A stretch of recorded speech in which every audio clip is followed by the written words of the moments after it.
198.8. Wow. Wow. So what does that add up to in like feet, or for our British friends here in meters? A lot. We had 4 feet in one. Went to school for a week after graduation. Wow. Wow. Well, so, I'm thinking because everyone's time is precious, this might be a good thing to get the discussion started. Is that good for you, Sage? Sage, okay, got a thumbs up from Sage. So welcome, everyone. Welcome back to most of you. I see a couple new faces. Great to have.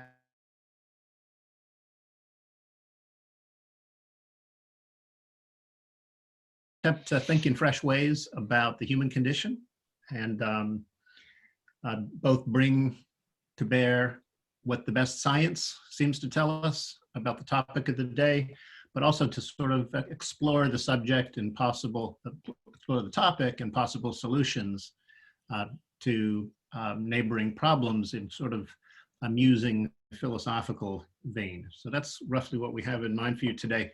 I believe Sage likes to record these events for people who can't make it at this hour. Does anybody have an objection to his recording this? Okay, I'm not seeing any, so feel free to hit that record button, Sage. All right. So again, I'm after here something more like a lively dynamic where our ideas mix and breed new ones more than I am interested in imparting content. So the ground rules include be brief, share the floor, be interesting, build on something somebody else says, and let's have fun. Try to participate in ways that boost the overall energy and make things interesting for all concerned. It's a fair bet that if you're speaking, there are about probably 3 or 4 people who are also eager to speak. So use our shared use floor time. Treat it like a precious commodity. If you want to have something you want to say, please do raise your hand in the participants window. There's a little blue hand. You click that button. That'll let me know you'd like to contribute, and I'll try to make sure everybody gets 2 or 3 turns before the hour is out. All right, so our topic today is the science of science denial. And of course, this topic has been much in the news of late. Some examples of science denial that I've no doubt you've come across include COVID denial, stories about people actually on their dying of COVID and still denying that it's a real thing. Climate denial, which of course is a major concern for the health and well-being of our planet. There's the denial of evolution as a story of human origins. There is anti-vaxx, or denial of the safety of vaccines. There's flat earth denial. One kind of denial that doesn't make the headlines very often, but that has been on my mind of late, is biodiversity loss. And it's not that there's any organized campaign to deny biodiversity loss, but even in my own thinking, I sort of take note of biodiversity loss when I hear of it, which amounts to a few times a year. And then I kind of file that away and don't always process that information in ways that would lead to important behavior change. And so I wonder whether I myself am not guilty of a kind of science denial in cases like that. Just wanted to throw that in there as a provocation to think about ways in which we all might be more complicit in the phenomenon of science denial than we like to think. In any case, it's clear that science denial is a major obstacle to our collective well-being and the sustainability of our way of life. It's important to both understand it and to find ways of combating it. And if you have dabbled in this literature, I'm sure you know there are literally hundreds of different ways of trying to explain science denial. But very few of them actually seem to give us actionable information. or give us the kind of explanations or the kind of understanding that would allow us to combat it effectively.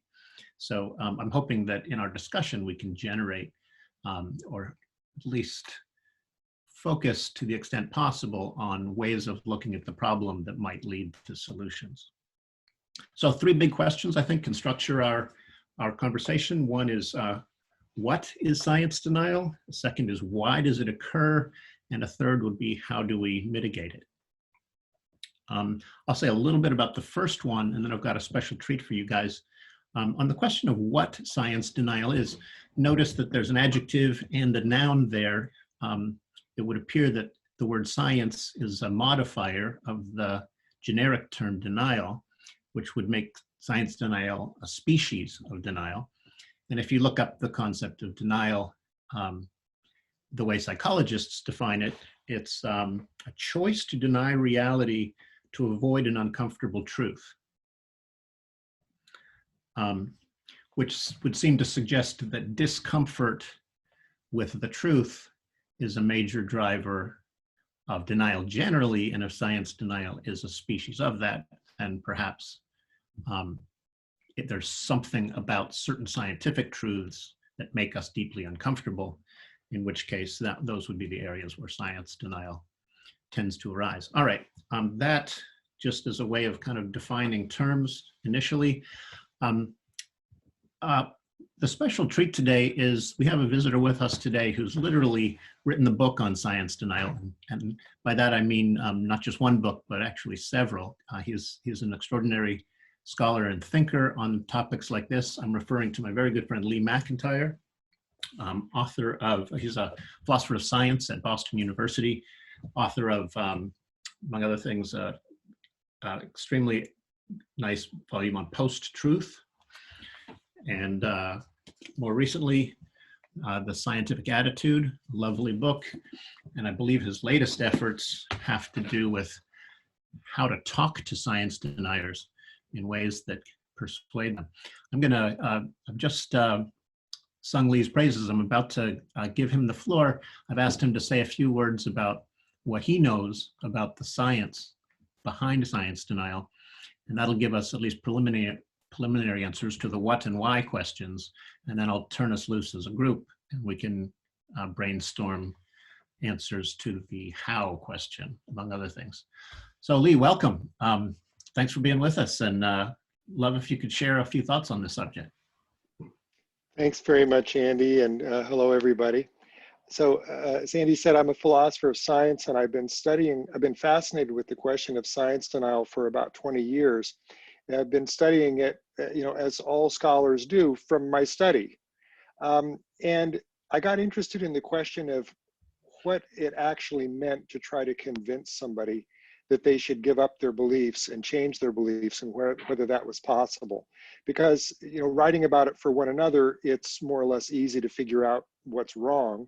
But doing that is one thing, talking to somebody about their beliefs is another. I was recently quite taken with some empirical work. Cornelia Betsch and Philip Schmid did a study in Nature Human Behavior, came out in the summer of 2019, in which they showed experimentally that it was possible to mitigate denialist beliefs about climate change, about anti-vaxx and other topics. I encourage you to read the study. It's very good. But one thing that concerned me about the study, just by way of limitation, something that they didn't look at as a good study, but something that they didn't look at, is the difference between engaging people online versus face-to-face. Because these days, most of these types of experiments are done online. You get more participation. It's easier for all the reasons that we do experiments that way. And they did show that even that when you were engaging with people online, it was possible to change some people's minds. But what they really showed was that disinformation could be mitigated, but it couldn't be overturned, which is to say, in any group of people who are exposed to denialism, exposed to scientific disinformation, of the people who believe it, you can get some of them back by engaging with them, but not all of them. and not even most of them. And so what I wondered is, was it possible to do a little bit better than that if you did it face-to-face? And that's what my next book is about. It's called How to Talk to a Science Denier, where I go out and find science deniers. I went to a flat earth convention. I came up to visit Andy one time. We traveled to rural Pennsylvania, and I spoke to some coal miners about climate change. And I've been really fascinated with how different it is to engage people face-to-face than in the comment section of an article, or other ways. Most people are radicalized these days into science denial through YouTube videos, but it's also important to realize that once that's the way that they start in it. But there are science denial conventions for climate change, for anti-vaxx, for flat earth, and that's where they really get their hooks into people, because people really get cemented in their beliefs, I think, not on the basis of cognition, but identity. And once they start to identify with a group of people who are deniers, there's almost no bringing them back. And so the Betsch and Schmid study was quite fascinating to me, but not nearly enough, because if we're really going to do the work of convincing people, I think we have to do it face-to-face. But Andy, you asked me just to say a few words about the science of science denial. There are other scientific studies that talk about how to deal with science deniers, how to convert them, how to try to bring them back. I'm not a scientist. There's no empirical work which backs up what I'm trying to do. It's all anecdotal, and I'm just trying to go out there and do it face-to-face because I think that it might work. But the science of it suggests that it may, because they can bring people back, some people back, by encounters online, and you'd think that that would be harder to do. Nice. Thank you very much, Lee. And I think it's very much appropriate that we not just look at the science of science denial, but also just talk about anecdotal evidence and just possibilities for approaching this problem. Fantastic summary, Lee. That's just what I was hoping for. All right, guys, the floor is basically open. We'd love to hear your take on the problem. If there's a particular aspect or root cause of this that you think is worth mentioning in this context, that would be a welcome contribution. If you have ideas about how to mitigate it, that would also be terrific. Please throw up your hand in the participants window, and we'll. I did. I see Andy Lord is using his real hand. His analog hand. So we'll start with you, Andy. Yeah. You've mentioned it as being a problem. I'm not disagreeing that it is a problem, but I'd like to flesh that out a bit more. Why is science denial actually a problem, and for whom? Yeah, well, so to the extent that that the denial of climate change is postponing efforts to mitigate climate change, that would be one story we might tell about why it's problematic. If their denial of climate change had no effect on public policy, perhaps it would be less of one.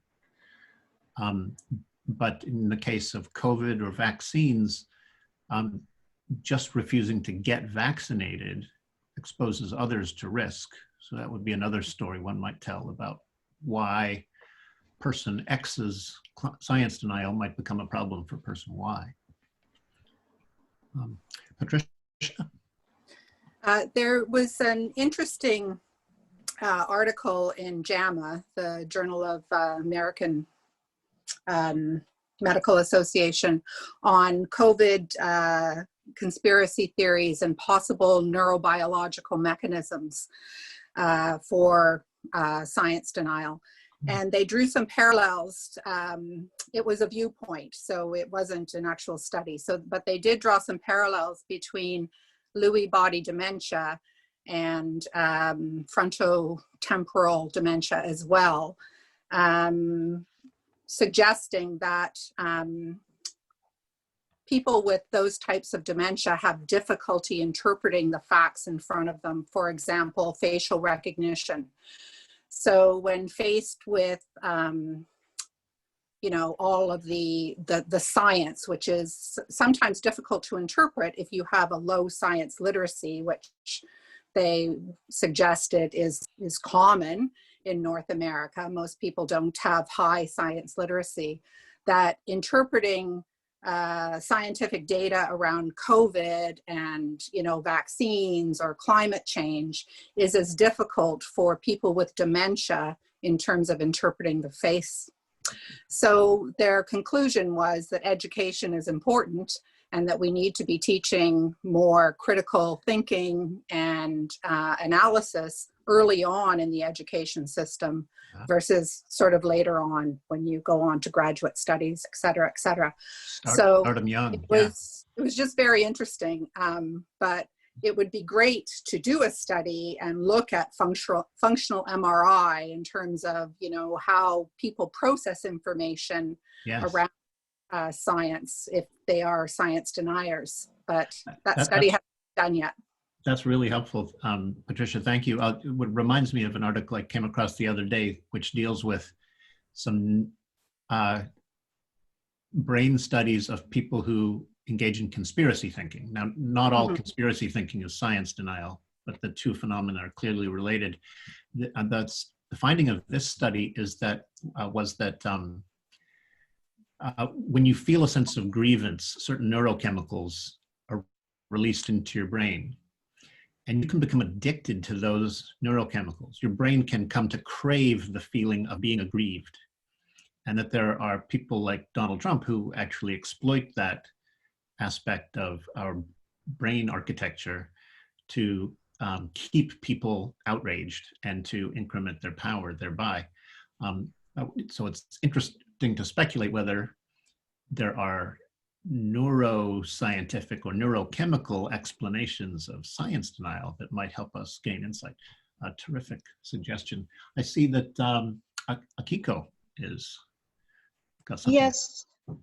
Yes, thank you. And apologies, I just dropped my laptop and my video camera just went kaput, so you just see me with my horse. But thank you for this opportunity. I'm a health economist, worked for 30 years in development, but originally I was trained as a biochemist. And I've been frustrating that economics and policymaking has not really incorporated much more of this complex emergent thinking, but glad to see behavior economics bringing that in. And in this connection, I've been working with a colleague on the link between the vaccine hesitancy and the emerging, really fascinating studies through the study of infodemics, which sees the emergence of mistrust being carried forth and emphasized through this social interaction, whether through internet and other things. And because of the internet, we're beginning to get data on measuring social sentiments around certain networks, sentiments like mistrust, as you said, of disgust. And these are emerging as triggers for things like anti-vaccine. It's a sense of mistrust of authority. And now science has become part of the elite authority. And a lot of the people feel that it's not so much science per se, it could be anything, but science has become like the signal. And we need to look beyond the individual. There's a lot of focus right now on individual neuroscience and all that, but we are a social creature. And as complex systems thinking, we have to go to a next level beyond individuals, how we are very highly influenced by the social sentiment. And I found it fascinating, recent studies, because of COVID, we have things like infodemiology emerging and data being collected on the social level of mistrust that erupts. And we're able to capture that. It's still early days, but I think that COVID and mask, denial of face mask, it's part of that feeling of loss of control, where there are opioid addictions. You probably find more of this sense of also social isolation in Japan. I'm from Japan, so the sense of social isolation adds to that.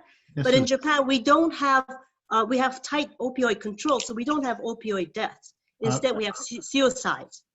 So connecting all this, how do we bring that complex system thinking and the enormous amount of data emerging from Twitter and Facebook that allows us to capture social sentiments then this you need to use machine learning and all that to be able to capture those patterns. Akiko, this And- is really helpful. Thank you very much. Yeah. I love the suggestion that there's an epidemiological aspect of the spread of disinformation and science denial, so that bringing the tools of epidemiology to bear on the problem, I think, is really It's more than epidemiology. So what's called this pandemic and the infodemiology being two sides of the same coin. Absolutely. But they're of different, you need different sides though, because epidemiology is still stuck in the old ways of doing things. Yes. So David, I think I inadvertently lowered your hand before. Forgive me for that. Would you like to chime in? Yeah, well, thank you so much, Andy. I would like to pick up on what Akiko had to say. And for me, the key was when Lee said, well, they didn't do it because of cognition. It's all about identity. And so this, I think, lends itself to a dual process understanding of the mind, that we have instrumental concerns, which is about getting it right as to what we think is there, and existential concerns about who we are and why we matter. And these tend to be more collective, and the instrumental tend to be more individual. And what you end up is essentially a set of tensions. And science denial is not absolute. I mean, did face masks work or didn't they? The jury was out for a long time. And I was just reading about Sidney Powell, Trump's a one-time lawyer who has now switched her to anti-vaxx, I think. And it's got nothing to do whether she believes in science or not. It's all about her identity and her role in the community which she has created.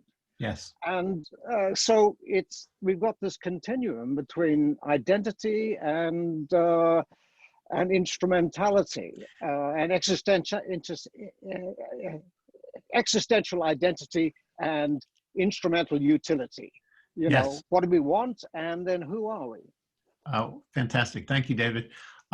Let's see, Stephen and Henry. I see your hand. I'm coming to you soon. All right. Well, I had a question for Lee, but I want to put the question in context. So I'm currently reading a book called Why We're Polarized by Ezra Klein, which is about American politics, and it's all about identity. And I thought Lee was right on the money when he was talking about that in his opening remarks. But the question I have is I'm wondering if there's research that shows that science denial is less in nations that have less political polarization, because that would support that kind of identity. What Ezra Klein talks about is that political identities now have become kind of mega identities. They're not just about our policy positions or ideologies, but all kinds of demographic and cultural identities have been fused, so that being a Republican or a Democrat is now kind of it's like you're on one team or another. But I'm curious if there's research, cross-cultural research. Is science denialism less in other countries than in America? And if so, are they less politically polarized? That's a lovely question. I can take a shot at that. The U.S. is #1 in science denial on several topics. Turkey is greater at evolution denial than we are, but we're #2. We're #1 in the world for denial of climate change. England and Australia, more or less 2 and 3, fairly, though those further behind. It's important to remember that political identity is only one type of identity. So that, there are other types of identity. So to say that identity is a factor for science denial, people can find identity around darndest things. I mean, when I met with the flat earthers, they found identity around that. It seemed to be no political connection there whatsoever. So for some of them, there was a cross-fertilization with their religious beliefs. A number of them were evangelical Christians, and yet most evangelical Christians do not believe in the flat earth. So, why they found identity around that issue was sort of fascinating to me. There is some empirical work on this. There's a researcher in University of Bristol, I believe, in England. It might be Warwick, I can't remember. He's named Stephen Lewandowski, who has, he's cognitive scientist, and he has made the case that he thinks that all science denial swings to the right. And in my forthcoming book, I dispute that, because I think there are examples where that doesn't hold up, and where the numbers, I mean, I'm a philosopher, who am I to argue with a cognitive scientist? But I think that he's, some of the studies, they're using proxies that they ought not to use here. So it's a little bit more complicated. I mean, to say that it's a matter of identity leaves open the question of what type of identity, and recognizing that different types of science denial, like Andy outlined at the beginning, can have different rationales, can have different people who believe them. To me, the scary thing, though, is that they're all the same strategy. They all follow the same tropes of bad reasoning. And one of them is reliance on conspiracy theories. If you find somebody who believes the COVID conspiracy, they're much more likely to also believe, some other conspiracy, and another and another. So when someone's a science denier on one topic, they tend to be a science denier around other topics. Yes. And somebody raised the point earlier about mistrust of authority. That can be an identity as well, just where they don't believe anything that the elites are saying. They feel aggrieved, they feel put upon by the elites.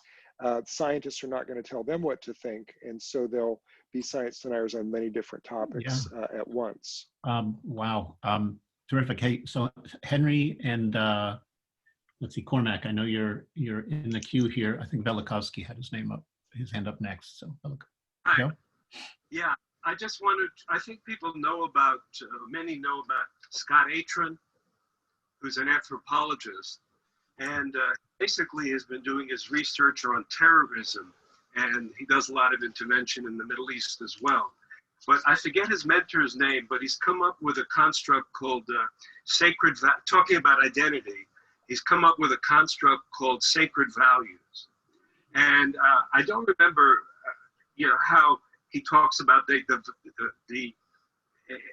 any group as an identity develops a sacred value, but it's a value that you will lay down your life for. So it's the American flag, it's for Israel or Palestine, or anti-science. I just wanted to mention that he does some very good work about this notion of identity, and the research is, how do you convince these people with these sacred values to give them up?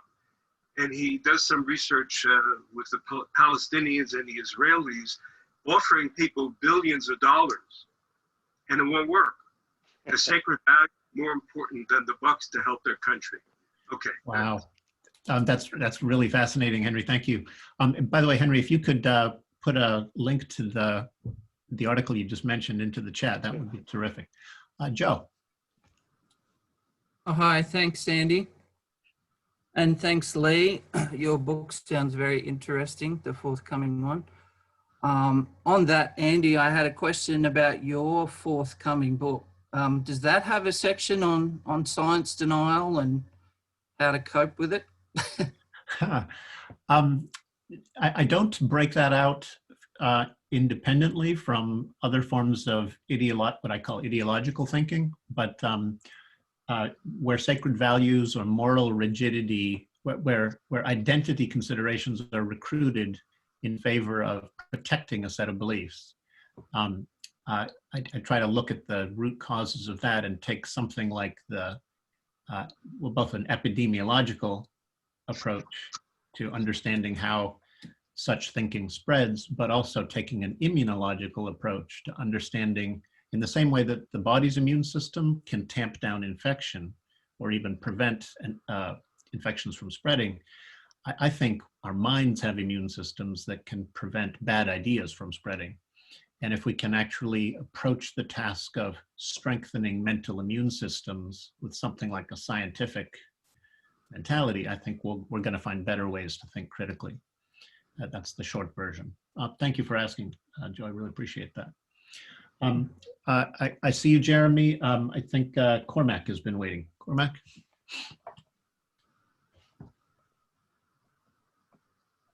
Hi, it's fantastic conversation. Thank you. It's just to pick on a couple of things that Andy said and Henry said. And I thought Andy asked a great question, which is science denial always a bad thing? And it's the idea of sacred values. And one of the things that strikes me is the examples that are always picked up are examples from the right. And I'm aware that there's lots of Americans here today. So, you know, one of the things that I put out there is one of the foundations of the American set of beliefs is that all men are created equal. Is that science denial? Because it's patently obvious to me as I walk around the world that people are not equal. They're different. They've got different capabilities. They've got different opportunities, and it's scientifically measurable. But the left just pulls a curtain down on it and won't discuss it. And you know what?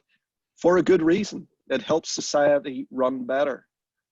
And I suppose my hypothesis claim, I'm not sure what it is, but there are times when science denial is more fit for society than driving fast and hard to get to the truth. You know, who was it in the truth? You can't handle the truth. Maybe that's true sometimes. And I'd love to hear Lee's comments and thoughts on that. That's terrific. I'm going to give Lee a couple of minutes to think about that while we hear from Jeremy. Jeremy? Yeah, I'm unmuted, yes. I want to put in a good word for science denial as well, actually. So I want to build on what Cormac has said. I mean, first of all, I think there's a tendency, even in this conversation, to kind of stereotype science deniers as a kind of group. I would say, actually, we all deny science in various ways. And I think if we're thinking about how we're going to change things, we need to be thinking about what Freud called disavowal, which is that you simultaneously hold two contradictory ideas in your head. So on the one hand, you may be absolutely convinced by the reality of anthropogenic climate change, but you may still be driving an SUV, eating meat, and forgetting to turn your central heating down. So I think one has to sort of think of science denial not as a kind of all or none phenomenon, but as actually a spectrum. And the other point I wanted to make is that science, well, two other points. One is in relation to what Lee said. I noticed that Lee said something like, when he talks to flat earthers and other science deniers, some of them can come back. But I'm not sure if that's the right way of thinking about it, because actually science is a very sophisticated way of looking at the world. And it may be actually that we have to come to science, and we start, as it were, in our childhood and infancy with non-scientific sort of appreciation of the world. And a point for you as well, Andy, which is, of course, yes, the immune system is a wonderful thing, but say that to someone with rheumatoid arthritis or severe asthma.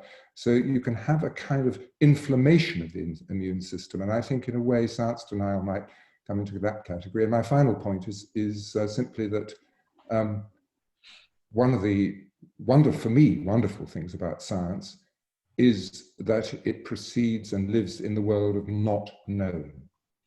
So science does not have the answers to every question. And actually, I think Patricia made this point about face masks. And there was a lot of debate about face masks, and poor old politicians therefore have a bit of a struggle. Because on the one hand, they, certainly in the UK, they say they're following the science, but actually they're not.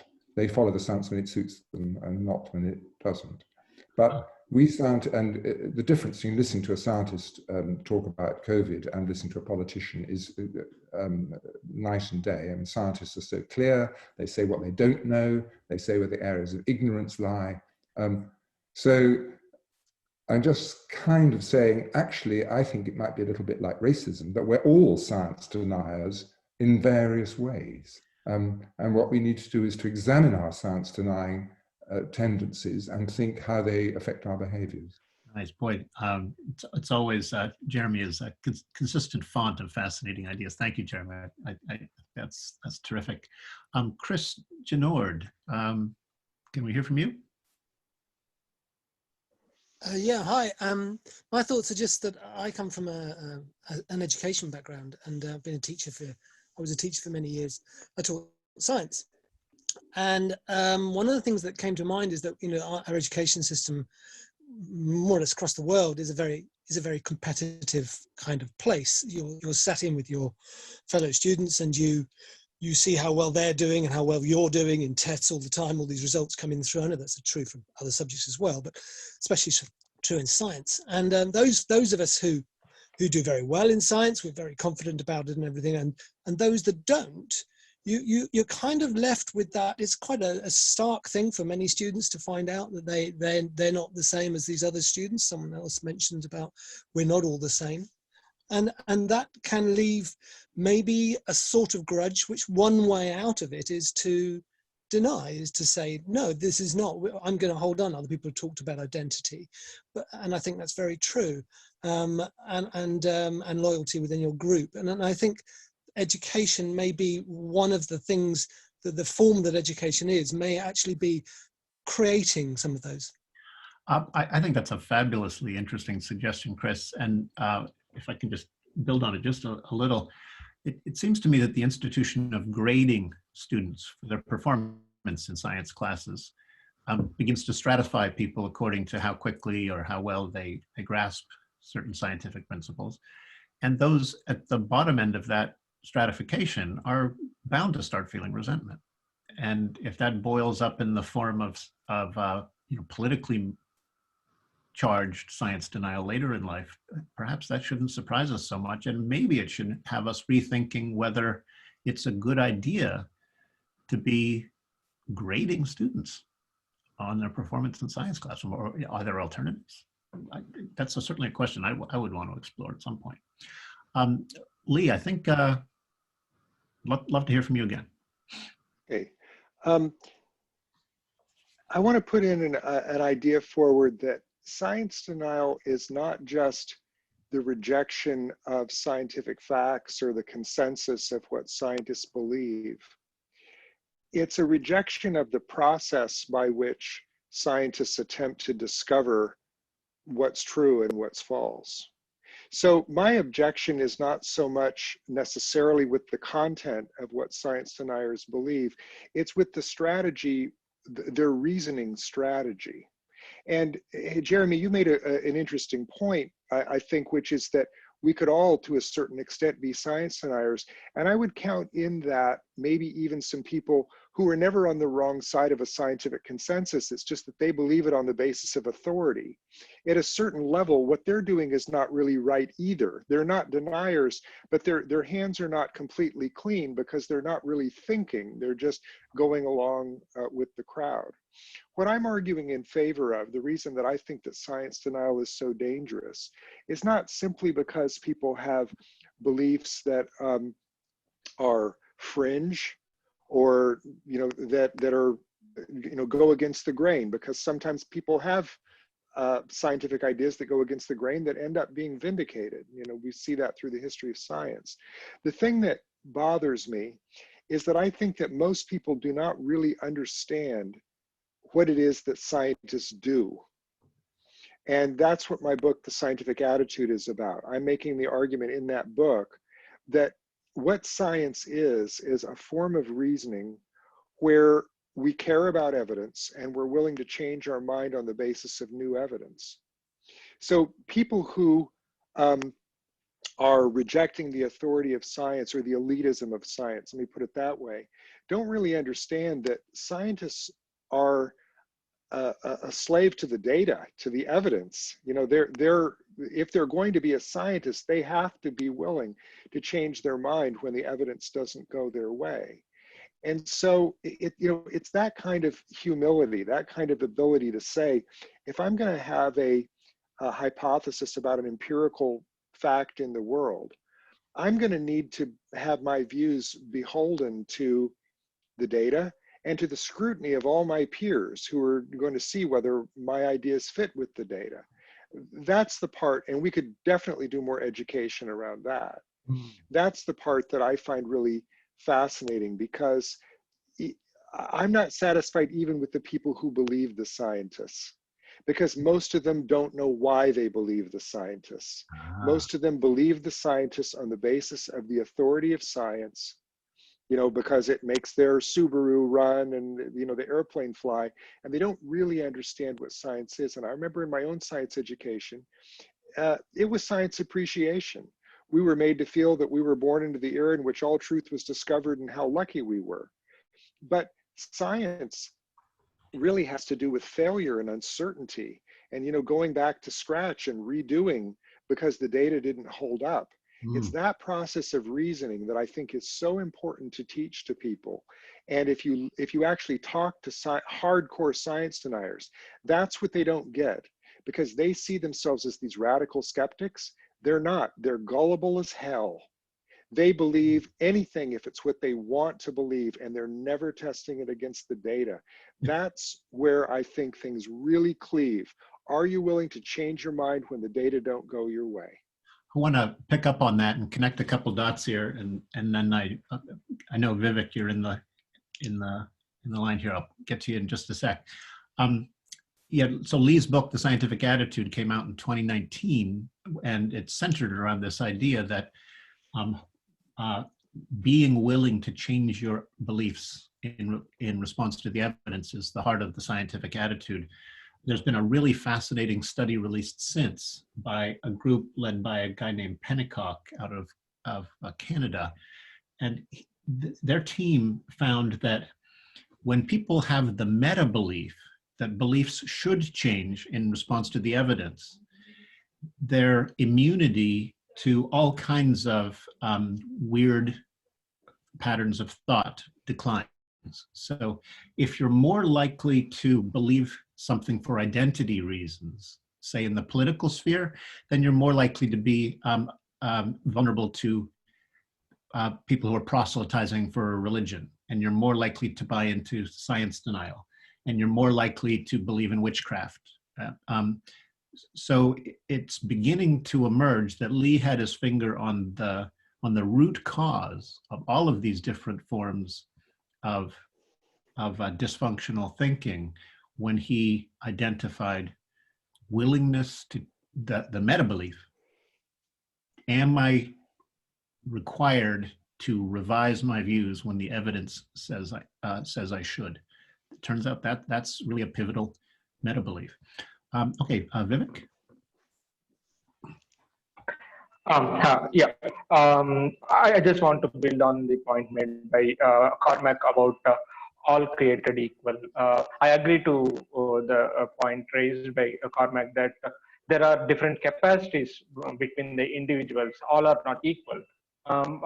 We could take some lessons from Indian history, where the first kind of categorizing people based on their food consumption practices. Meat eaters are classified as sinners, and people who eat vegetarian and non-harmful food consumption practices are classified as sacred or upper births and lower birth. That is respectful birth and disrespectful birth. Like these kind of classifications happened when Jainism arose in Indian subcontinent. So after this confusion by classifying humans based on the food consumption practices, there is a philosophical literature called Tirukkural in Tamil language, which says that Pirapukkum ella uyirkum. Pirapukkum means birth equals all creatures. Birth is equal for all creatures. There is no upper birth, lower birth. There is no respectful birth, disrespectful birth, or there is no sacred birth or sinful birth. All birth is equal. So we have to classify, make distinction between birth and capacities. Capacities are diverse. We should make use of all diverse capacities there, but we should treat the birth of everyone as equal. We should not classify among groups of people. That is the couplet which says, yeah. Thank you very much. Yeah, I do think that once people start to feel as though they are being, like they matter less than other people, for any reason, dysfunctional modes of thinking begin to breed and snowball. So a commitment to treating everybody as though they matter would seem to be one way to address the root cause of science denial and these other forms of conspiracy thinking. Yeah, India experienced a huge problem with the untouchability, and we had a great leader, Ambedkar, and we had made good progress in reducing untouchability, but casteism is still there. Really, it's really nice that you're making that connection for us, Vivek. Thank you. Joe, you've been very patient here. Oh, thanks, Andy. Yeah, in thinking about it, I came up with a list of 3 additional sorts of strategies or ideas how to maybe combat science denial. So I'll just throw the 3 of them out.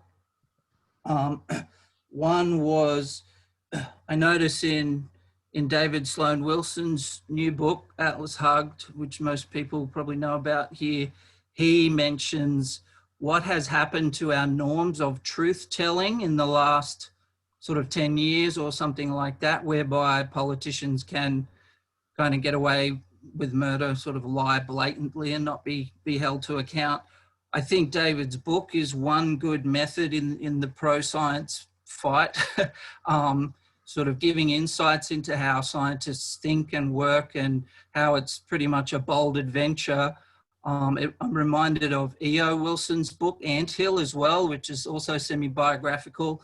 And in 2015, Disney started making a movie about Charles Darwin, which is an Indiana Jones style adventure showing his voyage of the Beagle. So I like the ideas of getting the heroic stories out there so that people involve themselves more in these narratives that are connected with science. That's one thing. And very briefly, another method is a crazy idea, is since there's all these conspiracy theories, climate change and flat earth, etc., which annoy me very much, that they tend to lead away from science and away from sort of dependence on scientific evidence and critical thinking. I thought it'd be nice to have a conspiracy theory that tricks non-science believers or science deniers into a conspiracy that when they end up at the end of the rabbit hole, they've found themselves at science. So I put one of those in the chat here if anyone wants to see the silent P and non-conspiracy. And the last point is, I think Akiko mentioned machine learning algorithms at the end of her comment. And I do peer review on an artificial intelligence journal, and I notice a very popular topic right now is algorithms that will detect and delete fake news in Twitter feeds and social media feeds, as well as your mental immunity, Andy and Lee, trying to, can we turn people who've left science, as it were. I think these computer algorithms can be very helpful in the battle. So there are a few free programs you can get where you can check your feeds for, is this true or is this false? And it's a nice little handy extra layer of immunity, perhaps, that makes you think twice. Anyway, just 3 ideas to throw out there. Fantastic. I'm reminded of an article I came across recently where a person a game designer, right? A person who spends all day thinking about how to construct interactive games that keep players hooked. And basically one of the tricks is to let them accomplish something that feels good. They get a little dopamine hit and they come back to try to strive for the next level of accomplishment. And so game designers put a lot of thought into how to get attention, keep attention, reward attention, and bring you into something like a rabbit hole of a game. And he goes out and he explores the back channels of the internet where conspiracy theories like QAnon flourish. And he's decided that QAnon, whoever's perpetrating the whole QAnon phenomenon, actually has some pretty deep insight into how to exploit minds and bring them down rabbit holes. The guy might even be a game designer in terms of the savvy techniques he uses to get people hooked. And so I'm fascinated by Joe's idea. Hey, we got to fight fire with fire here. Let's use some of these same techniques to bring people back to science. I love the suggestion. Andy's been waiting, and Kathleen, and Joe, I do see you. We're coming up. We're about 7 minutes from the end of the hour, and I like to wrap up pretty close to the end of the hour. But Andy, please share your thoughts. Yeah, I've been called science boy more than once, mainly by academics, humanities academics, I hasten to add. And I think this goes back to what Lee was saying, a popular misunderstanding about what science is and who scientists are, what their actual job is and how they think. It seems to me as though when somebody calls me that, science boy, or has this perception of me, they seem to have a perception that science is dogma, that we're just reflecting a truth which we've been told. The other point I wanted to mention was how science gets bandied about in the UK, particularly by politicians. It's a label which they use to justify what they're saying, or there's no scientific evidence for that. And there may be, but they're just using it as a political rhetoric. So I can understand why people don't understand the implications of science as a process of conjectures, refutations, and testing against data and trying to change your own beliefs. Yeah. So if I was thinking that, I might be more of a science denier. Okay, thanks, Andy. Kathleen, love to hear from you. Sorry, I'll just be quick and refer everyone to a comment that I wrote in writing, because Alexander made the main point I wanted to make. But just as an example, ExxonMobil knew for years about the fossil fuels connection with climate change. They didn't care. They denied science for a different reason than the people whose grievances they exploited. So inequality is key. And in this case, the motives were financial, right? Greed, flat out greed. What was it, Sinclair Lewis, who said it's hard to get a man to believe something if his paycheck depends on believing something else? Something like that. Except they believed it. They knew it. They knew it, yeah. And if a standard paycheck can get you to believe crazy things, then a huge windfall of the sort that Exxon was looking at can certainly do it. Joe, let's hear from you, and then I'm going to ask us to pick a topic for next week. You get the last word, Joe. Oh, thanks, Andy. Oh, it just occurred to me that you did a philosophy game with Carnegie Mellon, didn't you? Was it me, Joe, or a different Joe? I'm sorry, there is another Joe here. I'd love to hear from you both, but as long as you're both free, we can get you both in. Joe Carson's been waiting, but we'll come back to you, Joe Velikovsky.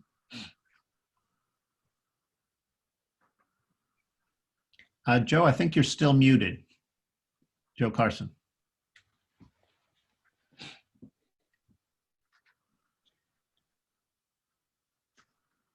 Joe, can you hear us okay? Joe, can you find the mute button in the lower left-hand corner? Or the unmute? I'll see if I can unmute you. There, I think that might have done it. Can you? Still not hearing you, Joe, sorry. These people here are such mavens, aren't they? I heard your voice for a minute here, Joe. Do you want to try again? All right, I guess we're going to have to come hear from Joe later, maybe next time. Velikovsky, Joe, do you want to complete the thought you were making before? I'd like to hear it. Oh, it was just the idea that since you did that philosophy game about Socrates Jones, maybe a game that gets people into science in the same way. Does everybody know about your philosophy game here? I'll just explain the reference to that. Some students of mine built a game called Socrates Jones Pro Philosopher, where you get to interrogate the great philosophers in history and raise objections to their ethical theories. My students were wonderfully passionate. I played a role in helping them write the script for it. But over 500,000 people have played it and had a lot of fun with it, and probably learned some critical thinking in the process. I think there's a lot of potential to use gaming for good as well as for evil. And I appreciate the tip of the hat there, Velikovsky. Thank you. Joe Carson, I'm sorry, we're going to have to wait to hear your views till next time. Perhaps the technical issue is the root cause there. So guys, I want to get your opinion on the best topic for next month. I hope you've enjoyed yourself. I've learned a great deal and love the lively, interesting perspectives you all are bringing, and I hope you'll keep coming back. I have a couple, well, actually I have a few potential topics for next month. Here's the way I'm going to do it. I'll read through 3 or 4 of them. I think Lee's got to take off. See you, Lee. Thank you for coming. I'm going to suggest 3 or 4 topics, and then you can vote for as many of them as you like, and the top vote getter will become our topic for next month, and we hope that'll bring you back. Okay, please use the blue hand to vote when the time comes, but hear them all first, so and then I'll go back through them. So topic number 1, how to think about status. Topic number 2, why are people religious? A third topic, how do expectations shape our experience? And topic number 4, how does learning work? So status, religion, expectations, and learning. Those are the 4 topics. Okay, now it's time to vote for your favorites, if you like. You can vote for all of them if you like, but if you do, you effectively cancel yourself out. Okay, how many of you would like to discuss how to think about status, which would include the science of status, but also the humanistic elements of that? Please raise your hand now, if that's your choice. Okay. Oh, and can everyone use the blue hand? Because I want to. Yeah, so I can add those of you who are using the analog hand, get them up though, so I can see them. Simon and Henry, was that a hand as well? No, okay, Simon. Okay, guys, thank you. Put your hands down. Looks like 6 votes for status. Why are people religious? I'm particularly interested in seeing what some of the recent science, some of the light the recent science sheds on that question. 3, 5, 6. Okay, and I'm seeing 2 analog hands, 3 analog hands as well. All right, thank you guys. Hands down. Topic number 3, how do expectations shape our experience?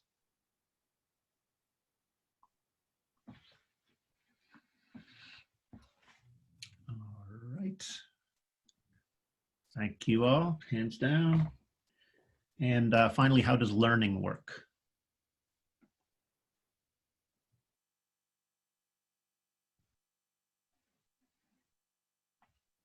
Okay, thank you all. It looks like we have a winner, and that is, why are people religious? We're interested in hearing both sympathetic and perhaps somewhat less sympathetic explanations of why people are religious. I think it would be good to get both sets of perspectives. And please join us approximately a month from now. Sage and This View of Life will, if you're on their mailing list, you will get an announcement and a Zoom link in due course. I believe the same Zoom link you used this month will also work next month. Appreciate everybody showing up, and have a lovely holiday season. We will see you soon.